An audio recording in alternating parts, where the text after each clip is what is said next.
চেয়েছেন? চান নাই? তাহলে আপনার কখনো ইংরাজি উঠবো, আপনার মেয়ের জীবন নষ্ট করবো। দেখেন কত মেয়ের জীবন নষ্ট করছে কি ওরা, তারপরেও বাহাত্ত বেঁচে থাকবে, ঈদ বোনাস পাবে। আল্লাহ আমাদের মাফ করুন। প্রিয় ভাইরা আমার, সুদ খায় যদি সেহরি করে, ইফতার করে রোজা কবুল হবে না? হবে? ঘুষ খেলে হবে? তাহলে মসজিদে যারা সুদখোর আছেন, ঘুষখোর আছেন, আপনাকেও একটা রোজাও কবুল হয় নাই, খালি না খেয়ে থাকলেন। কত ঘন্টা? 13 থেকে 12, 13-14 ঘন্টা সময় না খেয়ে থাকতে হয়। আসলে মাঝে না গিয়ে দেখবেন কি রোজা কবুল হয় নাই। কেন? এই সুদের পয়সা বেঁচে রেখেছে, বলেন? হবে? স্বামী আপনি স্ত্রীর হক নষ্ট করলেন, স্ত্রী কে স্বামীর হক নষ্ট করলো। সৌদি আরবে মরুভূমির মধ্যে কত কষ্ট করে কাজ করে টাকা কামায়, আর কি স্ত্রীটা কি আরেকজনের নাকি কষ্টি করে। এ রোজা কি করবো হবে? হ্যাঁ, কখনোই কেউ হবে না। প্রিয় ভাইরা আমার, আরো অনেক কারণ আছে, ওই কারণগুলো যাদের মধ্যে থাকবে তাদের রোজা কবুল হবে না। আমার ভাইরা, আল্লাহ যদি তৌফিক দান করেন, আগামীকাল কি ঈদুল ফিতর, ঈদুল ফিতর আগামীকাল, তাই না? এই ঈদুল ফিতর নামাজ কাদের জন্য বলেন? আমি আমার তো শেষের দিকে যাচ্ছি এখন। ঈদুল ফিতর বেনামাজের জন্য। ঈদুল ফিতর আমরা তো পয়সা থাকি, মসজিদ করবো, ইমাম সাহেব পকেট ভারী হবে, এটাই তো সত্য। আর যে কথা মানুষ নামাজ পড়ে নাই, রোজা রাখে নাই, তার ঈদের কাছে আসার দরকারটা কি? এত কপাল পুরো লাঞ্ছিত, অপমানিত।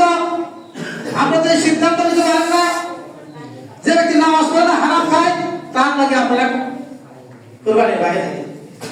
আপনি এই সিদ্ধান্ত নিতে পারেন না যে আমরা 7 জন নামাজি মানুষ কোরবানি দেবো, যদি না পারেন তাহলে একটা ছাগল কিনে দেবো, কিন্তু আপনার বিশাল বড় গরু করেন কিনা কি করেন, ওই সত্তর ঘুষগুলোর সাথে কোরবানি দেন হবে। তাহলে ঈদের নামাজে যাওয়ার কিছু নিয়ম আছে, বুঝতে পেরেছেন? সেই নিয়মগুলো আমাদের পালন করতে হবে। কারা যাবেন ঈদের নামাজে?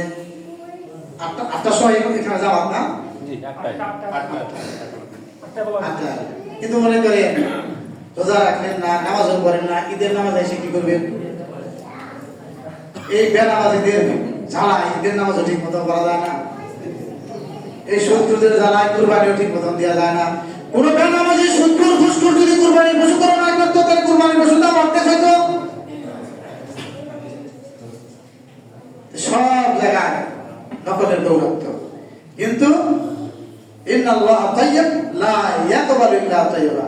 আল্লাহ মহাপবিত্র, পবিত্র ছাড়া কিছু হবে না, গ্রহণ করবেন না, ধরা খেয়ে বৈজ্ঞানিক।